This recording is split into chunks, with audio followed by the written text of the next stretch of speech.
Assalamualaikum warahmatullahi wabarakatuh. Nama saya Ceyus Dirifai, jabatan saya Ketua Fraksi Partai Persatuan Pembangunan DPRD Kabupaten Gorontalo. Dengan ini saya menyatakan sikap menolak setiap tindakan diskriminasi ras dan etnis yang di Kabupaten Gorontalo demi menjaga keutuhan negara kesatuan Republik Indonesia.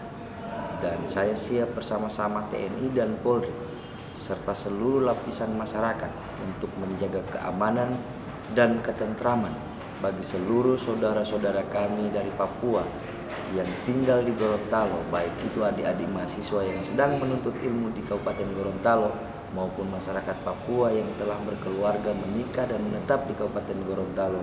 Insya Allah semuanya akan kami lindungi. Kami cinta damai, kami cinta Papua. NKRI harga mati. Assalamualaikum warahmatullahi wabarakatuh.